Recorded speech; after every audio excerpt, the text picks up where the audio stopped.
Hello and welcome back. So, as you can probably guess already, I'm taking another break, mainly because everybody who I want to talk to is either A, on tour, B, prepping for Comic-Con, or C, already on a summer vacation, which means now I'm going to take a summer vacation. And we'll be back with new episodes in season 2 sometime in October at the latest. But stay tuned, hit the subscribe button. And with that, let's talk to MovieCat. Enjoy.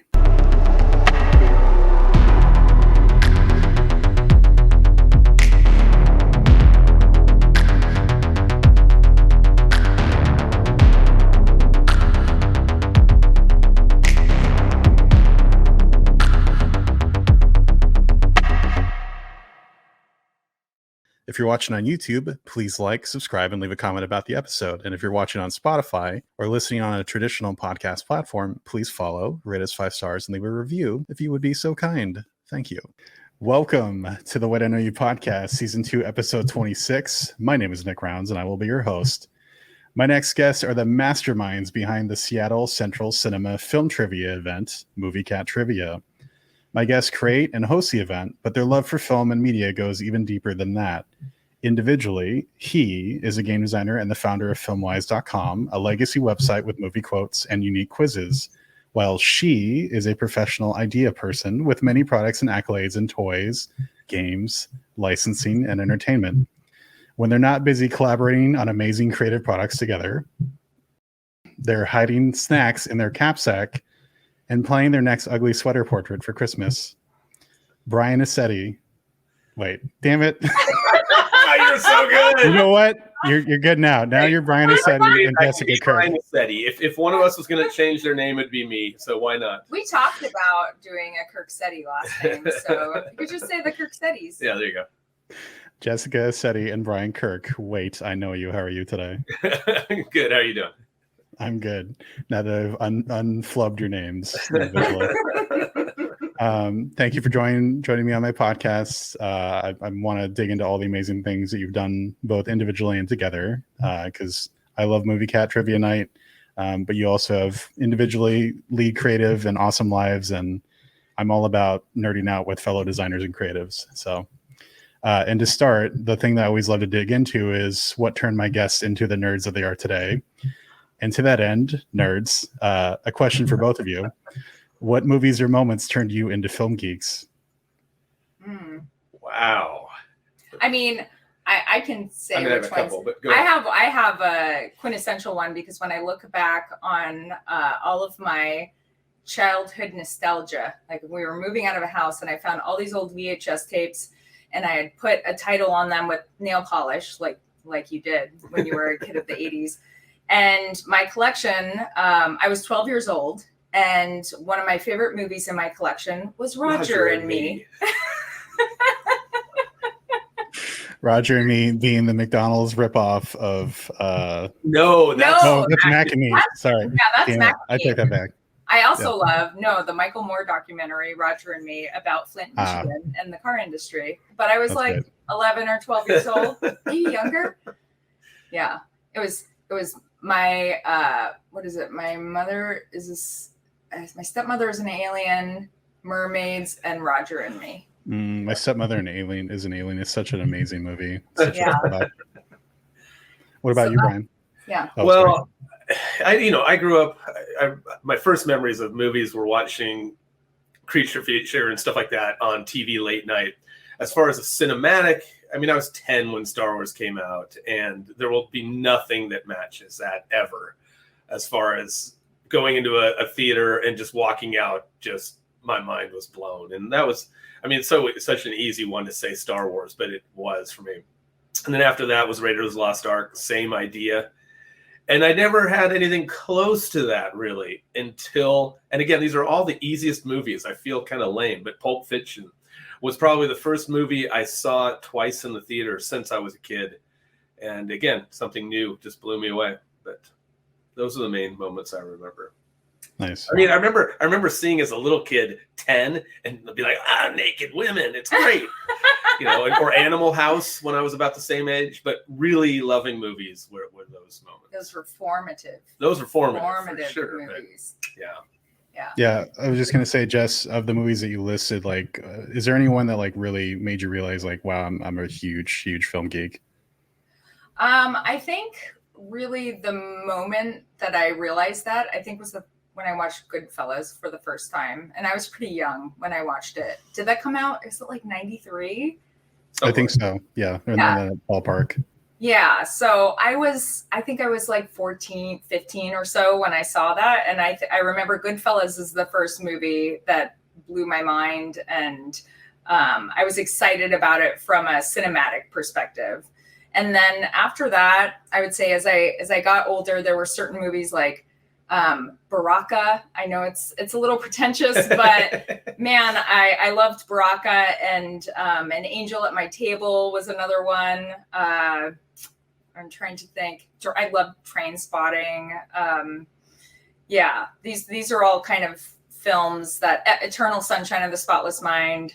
Yeah. For me, it was the 90s. Really, I mean, I loved 70s movies growing up. I think 70s was a great decade for movies, right? And I have memories of going to the theater to see Jaws, which was pretty amazing and scared the crap out of me. And Close Encounters of the Third Kind, which was so new and weird. And I feel like the 80s was all fluff. I mean, I know there's good movies, but 1989 is that's your year. But anyway, the 90s brought everything back with the Coens, with Coen brothers and Tarantino, and just I thought that there was a big resurgence in filmmaking. I became back in the movies at that time. I remembered my number one most formative movie because it was a 1989 movie, and I think that was like a big year for me for movies because I was really starting to discover cinema and getting into it, and I was like, I'm different than my friends because nobody wants to sit here and repeat all the words with me. Heathers, and that was Heathers, and Heathers was a movie I've seen that movie, I don't know, 100 times. And I would invite my friends over and I'd be like, do you want to come over and watch Heathers? And then I would repeat all the words and stress all my friends out. But I think that's the moment I got really passionate for a movie. And not to draw this question out too much, but when I was in high school, I think I was a junior, we had a film as lit class. And all it was we would go sit in there and watch movies. It would usually take 2 days to watch a movie, and then we talk about it. And it really did help. Like we went through a lot of Hitchcock movies, things like Das Boot, but they really, just hearing the instructor or the teacher talk about them really helped. And I think that was big for me too. I just remembered one more thing. I'm so sorry. This is just, you're like, how dare you? How dare you be guessing talk? Anyway, that's the end of our show. Thanks. Goodbye, everybody. Tip your waitress. So another one that I remembered, my, obviously ex-boyfriend at the time, was Had an ex-boyfriend? Yeah, I had an ex-boyfriend. I'm really sorry. He was a student at UW, and at UW, the classes were so big, teacher wouldn't know if the students were there. And so he was taking a Hitchcock class, and I basically, took that whole class without being a student and just sat in on that class. And I loved it. Yeah. I don't know. I think I've just always been a movie geek. Yeah, there was something just about movies. I also loved about the same time, like when I was going to college or graduating, I loved watching old Disney movies, not necessarily for the movie itself, but going frame by frame and just looking at the art and kind of marveling at it. And so there was a time, like when I moved back home after college, before I got a job, I was just watching movies and dissecting them and really enjoying them. Amazing. Oh, I do remember one more thing. I'm so sorry. And then we'll move on. I'm done. Swear. I'm done. All right. I'm so sorry. This is the last thing. So when I was a kid, I had a VHS, I had a recorder, and I was obsessed with it. I filmed everything. And I would, have my friends over, and I did a talk show as Dee Dee Herman, Pee Wee Herman's sister. And Amazing. Yeah, it was like making short films, was super into Twin Peaks, and had like these really, I have one where I'm just filming into a box of combos with like Angelo Badalamenti's soundtrack in the background. And so I don't know, just always been. Damn, I thought of one more, but I'm not going to say it. I thought of one more, but it can go unspoken. Yeah, we can. We're good. Incredible.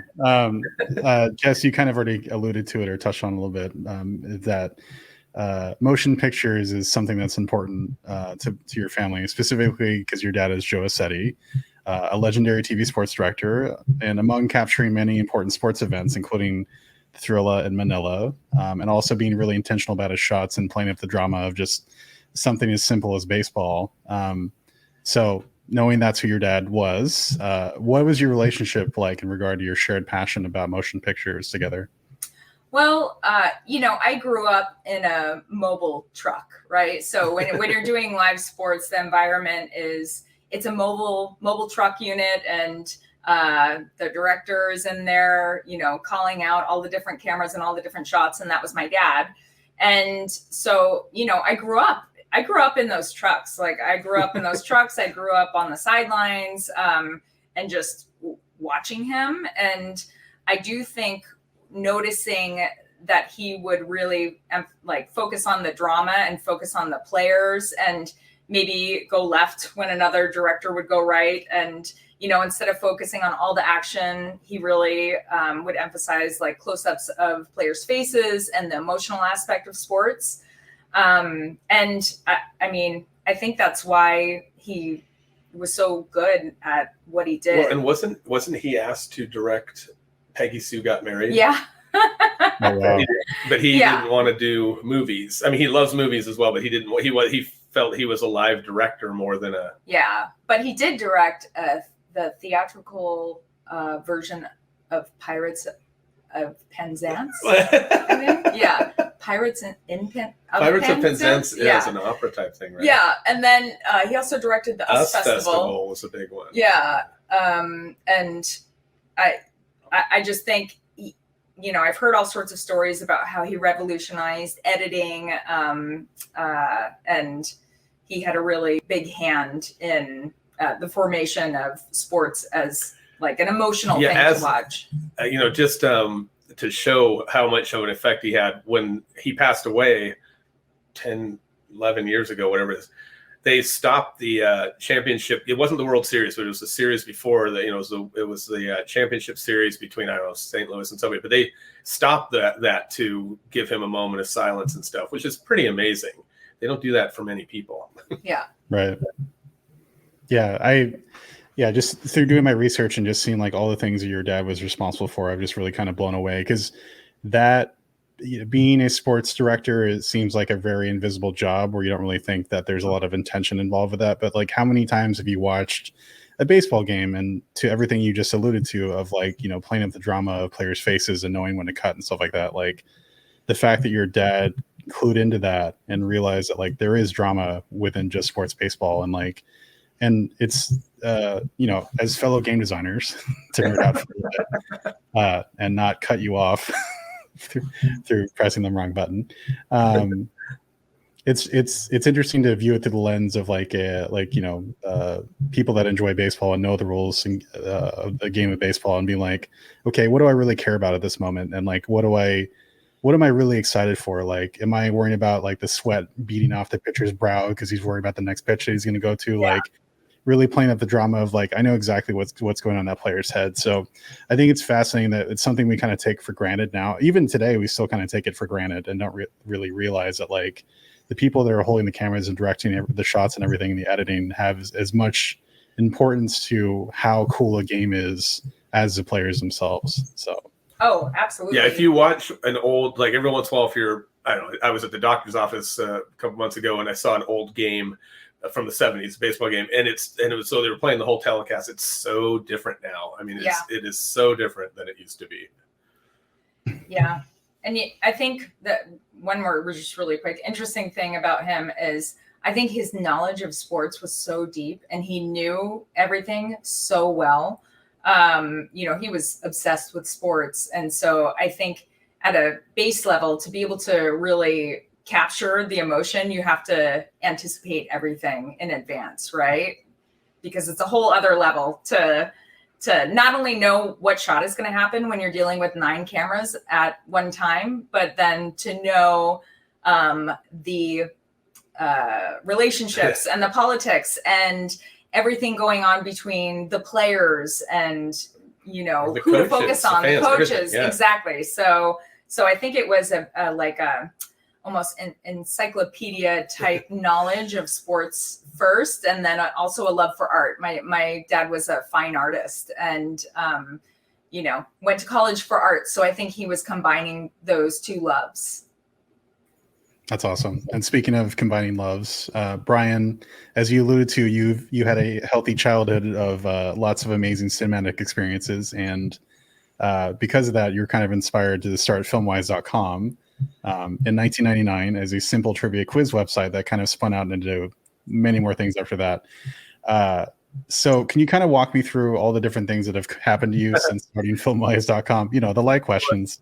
It's funny, the whole, I did start it in 99, but my whole idea was to just create a DVD review site so I could eventually get free DVDs sent to me. And what I wanted to do was, I'm a graphic designer. I went to school for graphic design, and that time was working as a graphic designer.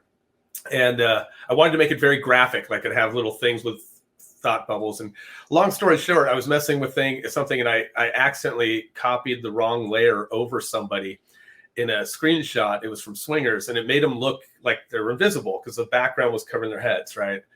And so I just kind of filled that in, and that's what turned it into a trivia site. Once I realized these things that I call invisibles were fun to play. I identify the movie without the people without their skin. Basically, it's just their floating clothes, right? That's what turned it into Filmwise. And I didn't launch until 2001 because I was creating content. And then 2001 and 2002 was kind of a whirlwind. I remember I launched on Oscar night 2001, and I had a counter on the site. And, at the end of Oscar night, I think I had 15 hits, and they were all me, right? And then the next day, or maybe the day after, all of a sudden it was up to something like 2,000 or something like that. And then I walked across the street to 7-Eleven and got a San Francisco Chronicle, and there was a picture of my website, and they had picked it up as like some website of the day. Then Yahoo picked it up as their site of the day and then site of the week, and that was what spun it out of control. And it led to a couple of years of a lot of radio interviews, magazine interviews. The William Morris Agency came to represent me, so they were representing me. They still represent you. Yeah, kind of. Yeah, they kind of do. Oh, that's a funny story. But and it was for 2 years, about 2 or 3 years, going to LA, meeting with producers about possibly doing a game show, book publishers. We had a book deal that fell apart at the last moment. The problem was everything fell apart because of the rights, the legal issues involved with it was all money. So nothing really came of it, but it was really fun.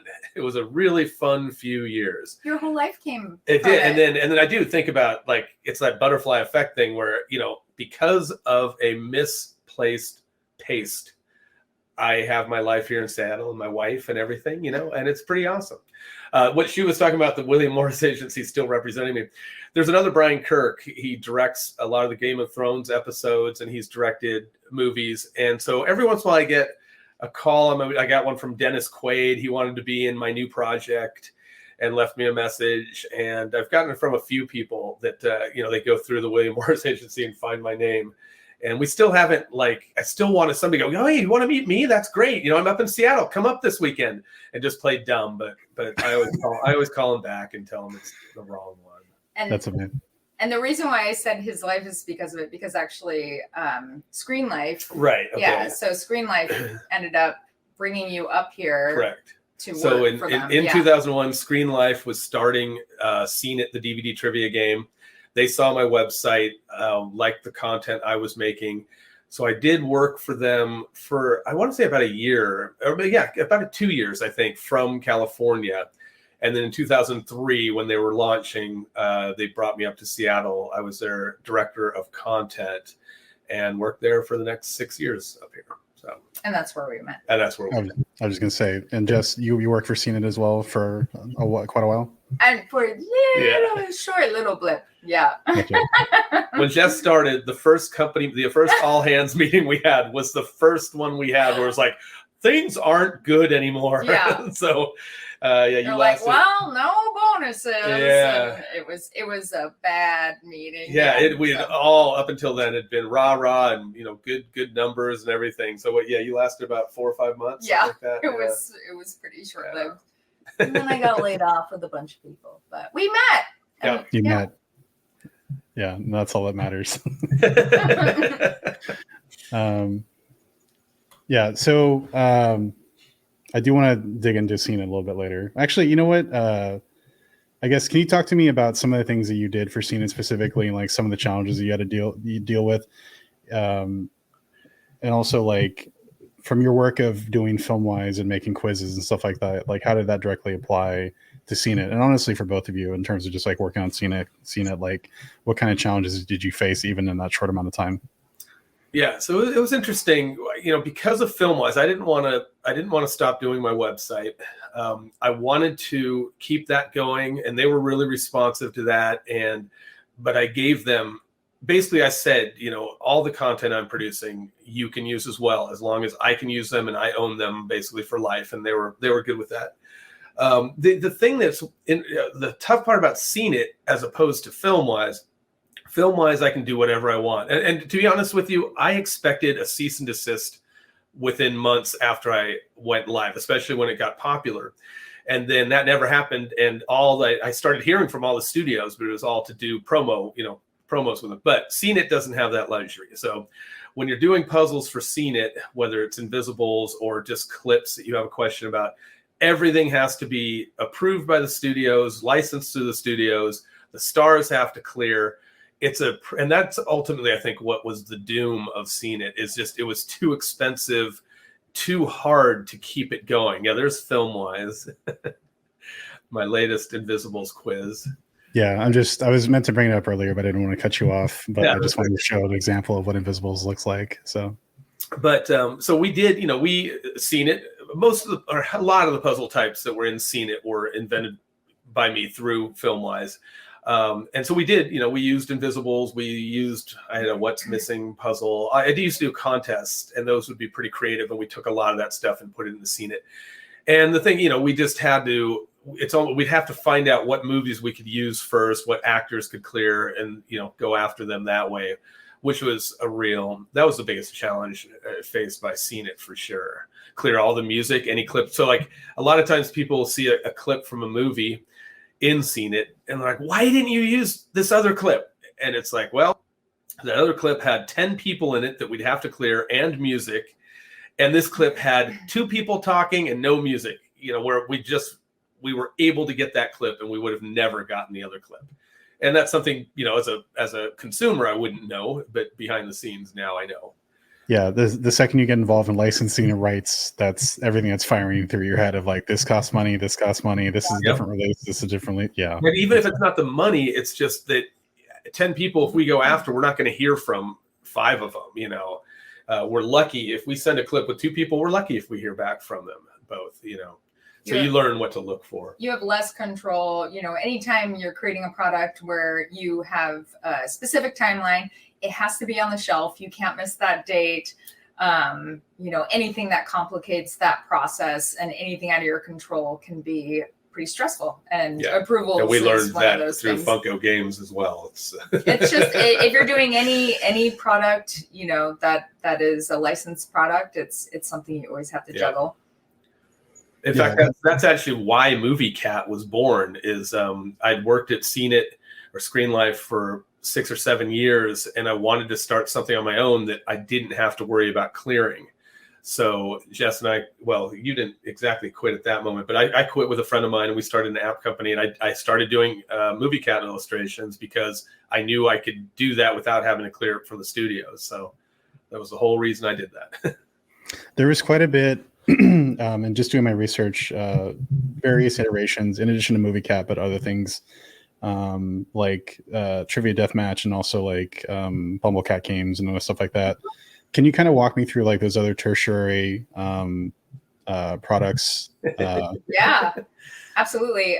So we I think together there was about 5 years, maybe more, five or so years where we were 5 or 6 making a real effort to build an app empire. And we had several different companies, and some of them were just like trivia games where we could really crank them out. We had a template, and it was just multiple choice questions on Hunger Games. Yeah, whatever hot property would come out, we would create a trivia app for it. And, we got to a point where there was like 60 of those on both the Apple and the Android market at one time.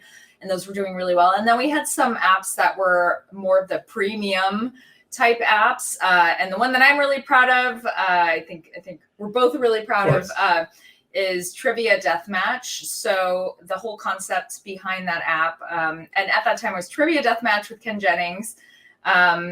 We had met Ken because Brian had to replace him in a trivia league, which is not daunting at all for one of the games. That's not when we met him. That's when I didn't meet him. I met his other teammates, and I was replacing Ken Jennings on a trivia team that had also a rocket scientist and a writer for a crossword puzzle writer for New York Times and all that. But it was a year or so later after that when one of the people that was on my team, he was a friend of Ken's. They came to the MovieCat Trivia night, and we met Ken that night. We met Ken, and we thought, hey, we should make an app where we work with Ken. And the whole concept is we write a series of questions, and then we lock Ken in a room and have him answer everything, and essentially create an AI out of him, and so that the consumer or person purchasing the app can play against him. Yeah, so while you're playing against him, you actually see his progress. Yeah, and it's really what he did, Like if you got it right or wrong, how long it took him to answer a question, et cetera. And then you get to essentially feel like you're playing against him in real time. And then, so now we're actually in the midst right now of relaunching that app. But not only can you play against Ken, but you're going to be able to play against other people in other specialties like cooking or sports or movies or music or whatever it is.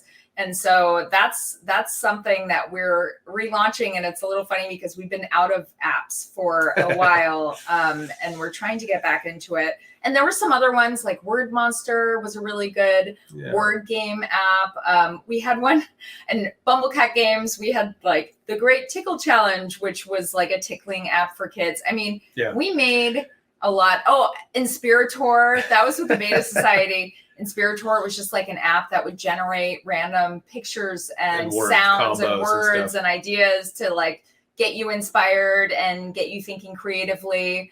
We made a lot of apps. But once we got real jobs, we couldn't keep up with the code on them all. Yeah. And so after a couple of years, Apple took them all down because they were out of date. Yeah. Right. Yeah. But Praise Frenzy. Praise Frenzy, right? That's still up. Yeah, we did kind of a couple that are still on the style game, and that was kind of popular, and it's up there still. But no MovieCat. Just we'd love to someday launch MovieCat again. It's just there's so many graphics and things involved. It's going to take a lot of work and money to do that. So we'll see. But so we're starting with Trivia Deathmatch, and maybe go from there. That's really exciting. But MovieCat exists in its physical form at the Seattle Central Cinema, where you host it. When did you start MovieCat? Not just the game, but specifically the live version of it. And what has been your experience in doing it as like a monthly thing at the Seattle Central? So, I mean, it was 10 years ago, right? It was 2011 or January 2011, and MovieCat was out as an app, and we were working on MovieCat 2. And so the drawings take a while. And so, as a way, I know it was Jess's idea. She's like, why don't we start doing trivia there? And I'm like, to me, that was such a foreign thing. Like, what? We'd host it. Well, I was the programmer. Yeah, you were programmer director. Yeah, so I was the film programmer there. So I think it was kind of a natural fit. Right. Yeah. So I kind of used it as a way to force me to do the drawings for the app, because we were doing it every month, and every month I would have a MovieCat round that featured 12 of the new drawings I had done. So it was a good way to get me to do those drawings.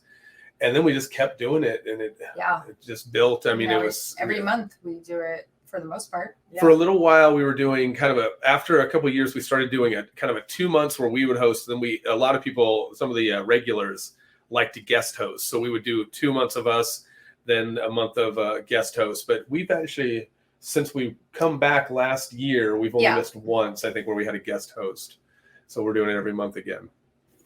Awesome. Yeah. And the funny thing about being part of MovieCat is that there's a lot of regulars there. The crusty jugglers are my sworn enemies because they're usually some of the top contenders. But it is a lot of fun. And if you're a film nerd, like and you're visiting Seattle, or you live in Seattle and you didn't know about MovieCat, please go to MovieCat. You'll have an awesome time. But we'll plug it again at the end as well, of course. That's just me giving my own personal review of it. We try to mix it up with a lot of audio visual stuff and, keep it fun. Yeah. Awesome. So to make a complete left turn and go back to something I name dropped in the intro, Jess. So we touched on your dad, but we also can touch on your mom and Cap-sac. Yes. Specifically, your mom is the person who originally created Cap-sac along with you, and now it's part of your Sandwich Cat apparel line. Can you talk about how living with an inventor was another early aspect of your life?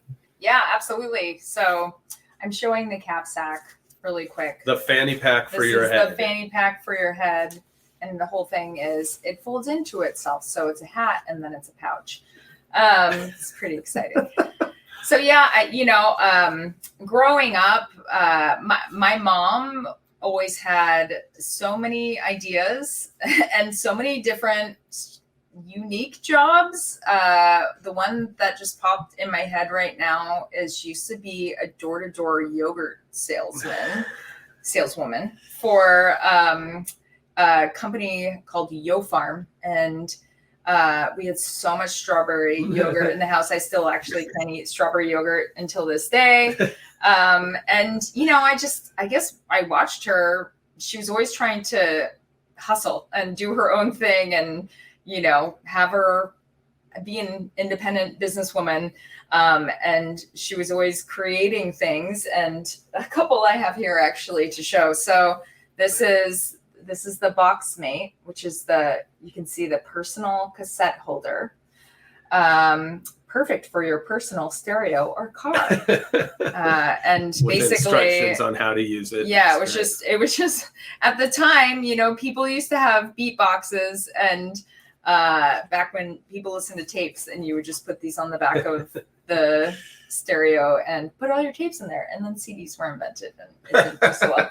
And then, the Cap-sac, the fanny pack for your head. So I think some people are just wired that way. And she certainly is wired in that way. And yes, I'm wired in that way as well. And I just really think it's like a genetic thing, because I'm constantly thinking of new ideas and excited to try new things. So much so that sometimes I have a hard time starting on things because I have so many ideas and I have to really keep things focused. But yeah, I mean, as a kid, I was, she would take me to her, like trade shows where we would do all these kind of fashion trade shows. And I would be this little kid being like, would you like a Cap-sac? And they're like, no, kid.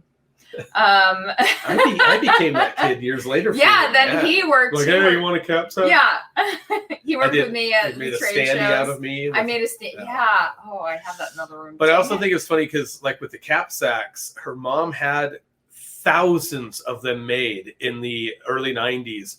Late 80s. Yeah. And there was no internet and there was no way for her to sell them. So when I met Jess, this was in 2006, the first time I went to her house, it's a big house in Woodinville, it was, and the whole main hallway was just boxes of Cap-sacs, and they were there for years. They were there for like until 10, one day, now Jess is like, I think I remember kind of the one day it was just sort of like, click, hold on a sec.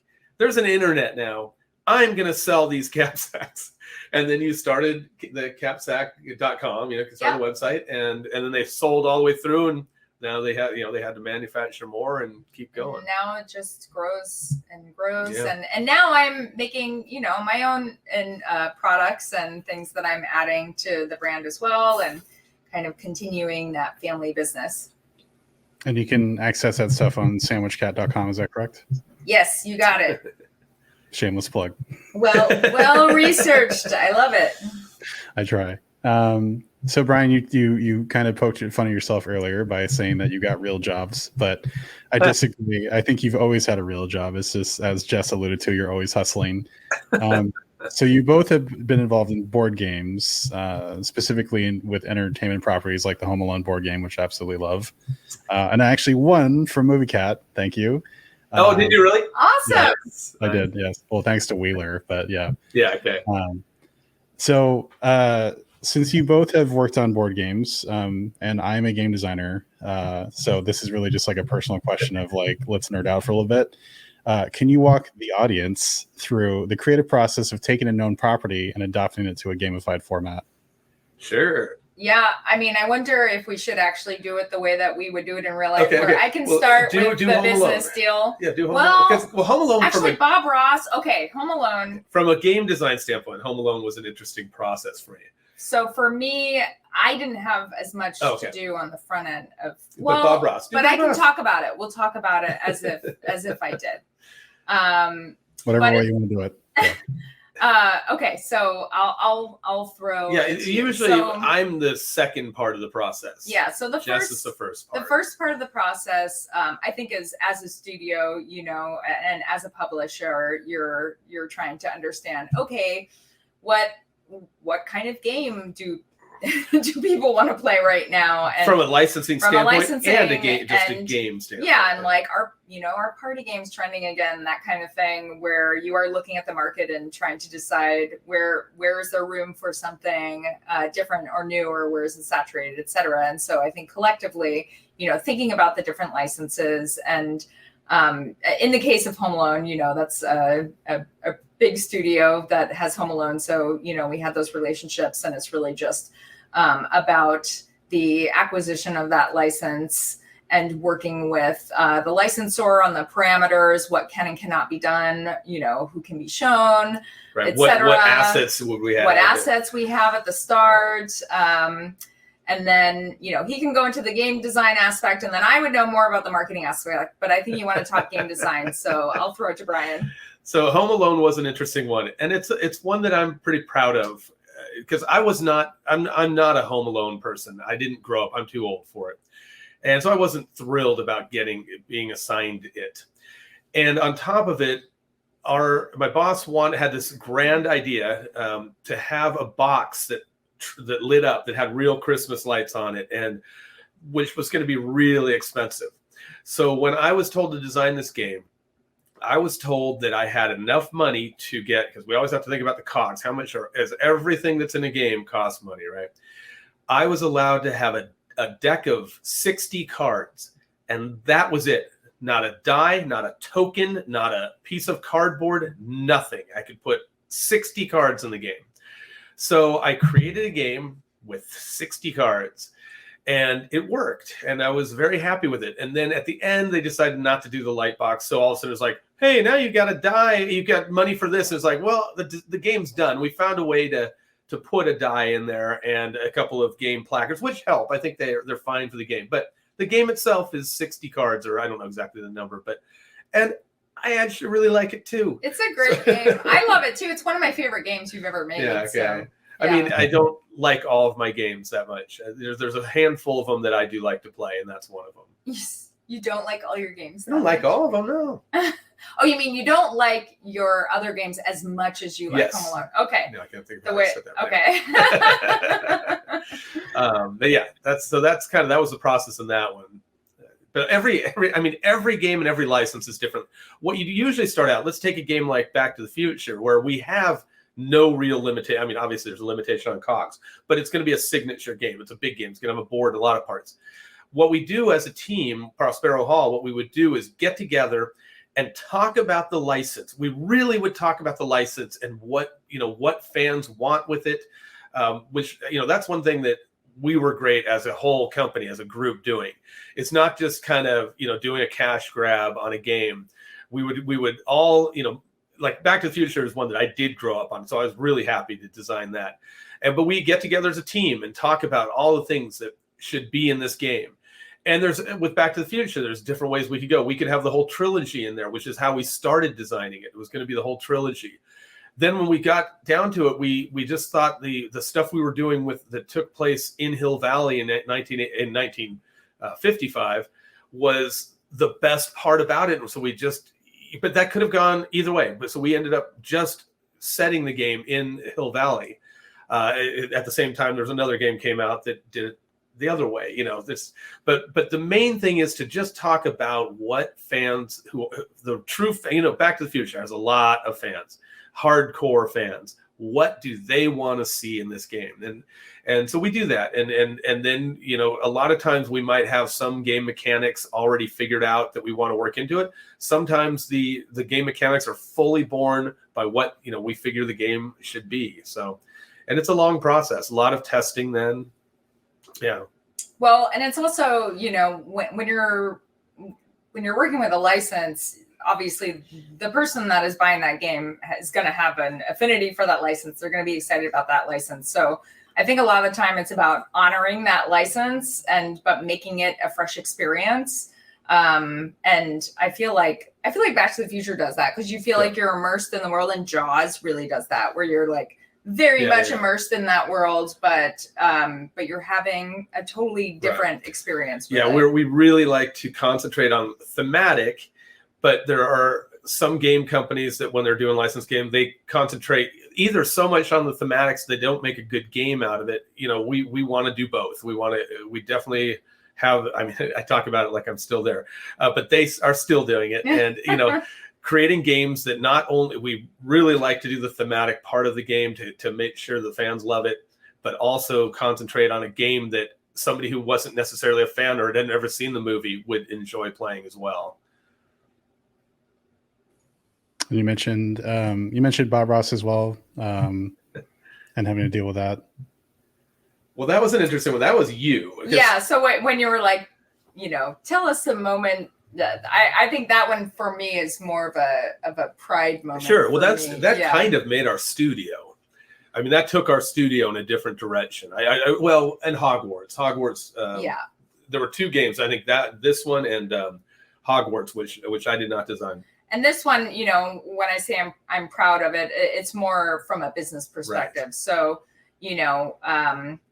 we basically it was getting in touch, thought, okay, let's do something. What could be something really unique? At the time, nobody had really done anything with Bob Ross. Right, now you see him everywhere. But now it's everywhere. But at the time, it was really fresh. And, part of my job was to kind of, part of it was pretty creative and concepting what license can we do that would be unusual, or what approach would be unusual.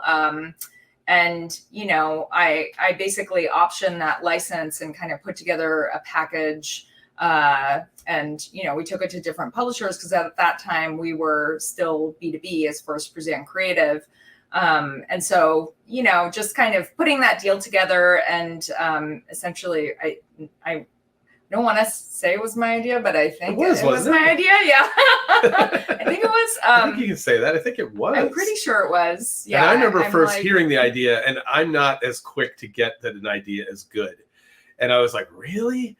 But by the time we were designing the game, I was excited about it. And I was like, yeah, this is that. People are going to love this. This is going to be big. But at the time, when she first brought it up, I was like, oh, that's one of those crazy ideas. But But then you made the game out of it. Well, so yes, that's the one where I think us as a unit, that one. Right. I have a lot of pride, because I feel like together we made it what it was. Yeah. But I wasn't the first designer on that. It was given to actually the person that designed Hogwarts Battle, and he came up with some stuff that was actually really interesting, but it was way too complex. Because that's another thing, you've got to look at what the license is, who's going to buy it. So we ended up starting over, and I took over and just really made it's a dumbed down game in the sense that it's a very lightweight family game, but it's a decent game, but it is more tailored to the crowd that might buy it than this other game was. It's just more accessible to newer yeah. gamers. Yeah. Yeah, like with Home Alone, we're not going to make some really big strategy game out of it. People want to buy it for Christmas and bring it out at Christmas. And thankfully, I think we also made a game that they're kind of surprised that it is actually fun to play anytime. So, yeah, I was just going to say a big trapping of people falling on their faces with game design around board games, especially not realizing who your core audience is. If you have a really accessible and well-known casual thing like Home Alone or Bob Ross, as you alluded to, the cognitive overhead needed for like, okay, how do I play this game? Can I understand this in like a minute or less? Yeah. Right. Or can I have a game rule Sherpa, even if I'm drunk, yeah, who can walk me through this quickly, but I still won't lose them. And I'll tell you, both Home Alone and Bob Ross have a rule book that for people that aren't gamers, it's a little intimidating. And some people, I don't think, have kind of bothered to learn it. But that's why we make videos. True. And those are the types of games where when you have somebody that knows how to play teach you, it's really, you pick it up. It's not nearly as hard as a rule book makes it look, and rules are hard to write. Trust me. Oh yes. Now you know all about it too. I know very, very well. But yeah, it's always funny because it's like I think my two favorite use cases of like, okay, how are we going to get through the rules part? It's like, if you explain this to a 6-year-old, will they get it? And then also, if you're hammered drunk and you've never read these rules before, would you still be able to know how to play the game? And I don't know which is like the hardest, of the 6-year-old or the drunk you, that would pick it up easier. I'm not sure. My money's on the 6-year-old. they'll have a good time. They'll even add to the board. Awesome. So I have one last softball question for you. And I always love to end it on softball questions, just again, because it's all going back to nerdy stuff. Question for both of you. What do you think is the most important movie that's come out in the past 5 years to you personally? The past 5 years. I have it. Ooh, I mean, mine's pretty easy, I think. I'm trying to guess. I'll give you a hint. It's pretty recent. Okay, is it the one Everything? Yeah. Okay, that's what I Everything figured. Everywhere All at Once. I think past 5 years. That's an easy one for me. That's mine too. Have one? Is that yours too? Yeah. Why did you like it? I've already talked about it with a couple other guests, but I'd love to hear why you love it. I just, it was really emotional. I was like, yeah, you were balling, messed up the whole movie. Yeah. I just felt like it. I'm always looking for something new and stories that feel new. And I feel like, especially over the past 5 years, I really can probably count on one hand the amount of times we've seen a film where I have thought, I've never seen anything like that before. It's completely fresh. And I think that when something is fresh like that, it does a lot for me. And then also to have it be so completely compelling. And I just thought it was perfect, it was compelling, but then really emotional at the same time. And, but it was like funny and authentic and weird. And I just loved it. Yeah. So I don't know that this is the right answer to this question, but there's no right answer. There's no wrong answer. I think this might surprise you, but wait, can I guess? But let me explain why I'm picking this movie first. Well, no, it's not going to give it away. I mean, okay. It's not necessarily something that I can't think of something right now. It's like, oh man, that was so important to me. But in the way that Jess was affected by that movie, this was a movie, and I think it's right around 5 years ago, maybe less, that it grabbed me emotionally more than I ever would have thought. And it's, sometimes as I'm getting older, sometimes I'll watch movies and I don't like them. I'm like, oh my God, I'm not liking movies anymore. And a movie like this comes along where, for whatever reason, I was very emotional watching this movie. Do you remember when we watched it here? I think. Oh, well, yeah. Sound of Metal. Yeah. Yeah. So Sound of Metal. Yes. Yeah, that's pretty good, because it's not like we've talked about this. But that was a movie that, and it's, a lot of just the main performer. Now, of course, his name's escaping. Riz Ahmed. Riz Ahmed, yeah. I just found it amazing. And when I think back, and I want to watch it again, I've only seen it once, But the whole movie, I was on the verge of crying. It was really powerful to me. And so just like in the same way that you were crying. Oh, no, I definitely did in it. But there was, even when I wasn't, I was like close to it. There was something that was so affecting to me about that movie. Yeah, that one got you. It got me. Yeah. Yeah, I think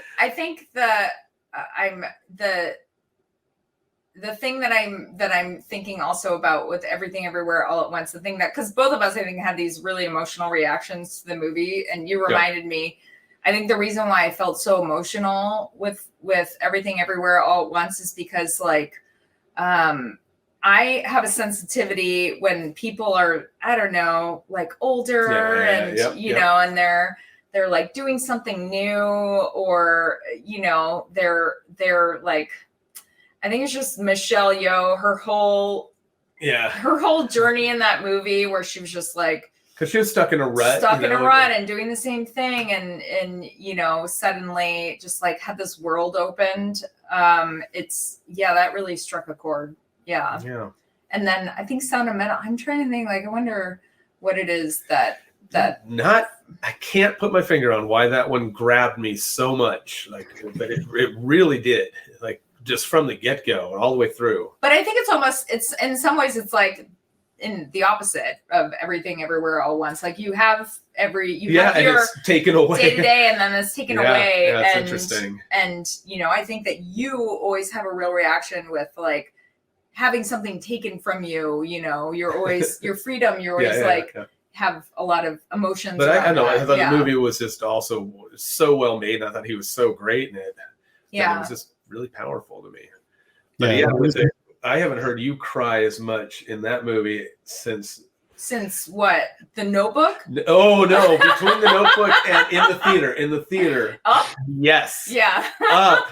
And Up is I think the saddest 10 minutes, that first opening of that. Yeah.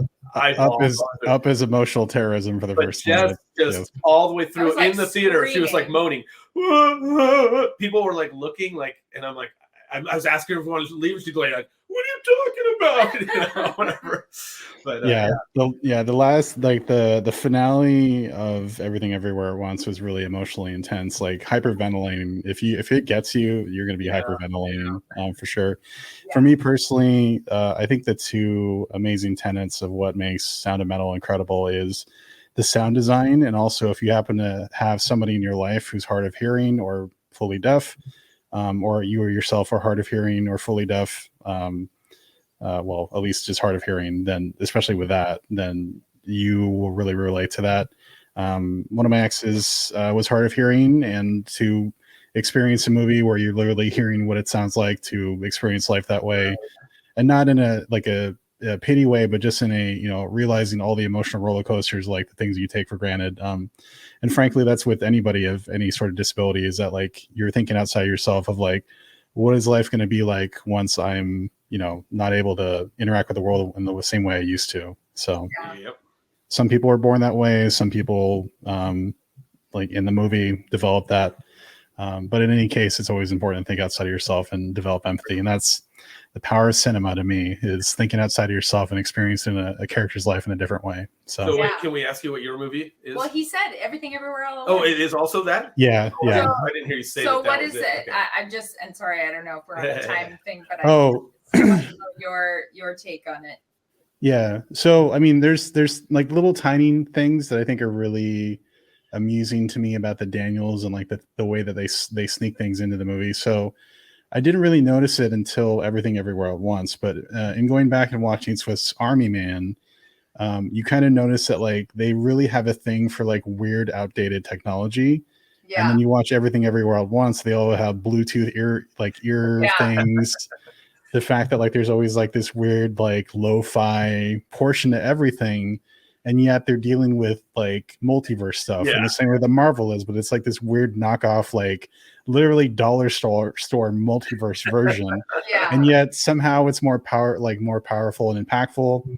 The symbolism of the googly eye and versus the bagel, and that you're basically calling to the yin yang of the darkness and the light in two different ways, of the black circle and the white outline, and in inverse in both ways. So I love that stuff, like just subtle visual nods like that. But also like it's an emotional roller coaster. I think they fumbled the ending a little bit. I think it was a little bit too long, but I think it's a incredible emotional journey. And to me, that movie is that movie was a reminder of why I love film and why that's a film nerd's film for sure.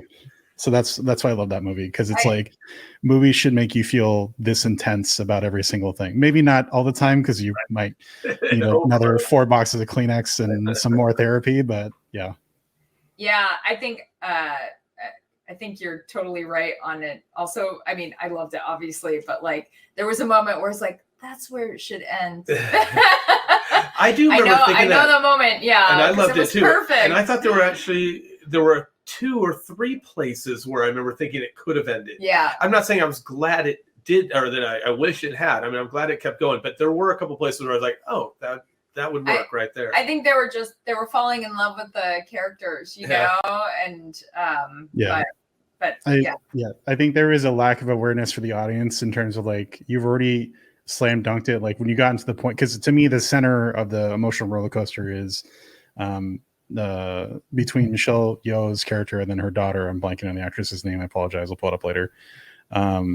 But that is a central core to it. And like finding out that the villain of the whole story is the daughter, and just like that it all comes back to the fact that like, you know, she's fighting through the traditions of her family and the way that her father treated her and her expectations, and breaking the family trauma and cycle of realizing that the only way that she can save her daughter is fixing herself first, and then allowing her daughter to be herself in the way that she wants to and accepting her. So there's so many layers that like, there's so many layers. And I think that's how that movie hit, because like something else would hit and I'd just be like, you know, and then the mother-daughter relationship thing, you know, that is what really got me quite a bit. So yeah, absolutely.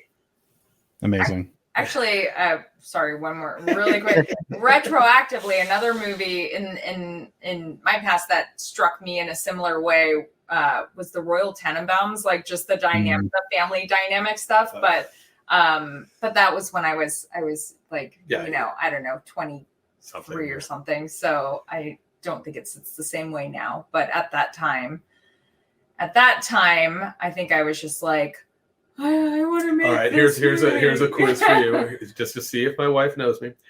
A movie, I know, it's probably 10 years ago. If I talk about like a father-son relationship and like the end of his life, kind of, what movie? The end of the father's life. Well, you know, because it was after my father passed away.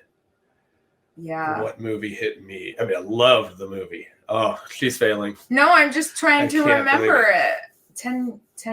Because it was more than 10 years ago. That my parents passed away, but I think the movie came out somewhere like 2012 or something. I don't know. 2012? You know what it is. You love this movie too. I'm sure I do. Talking Dog.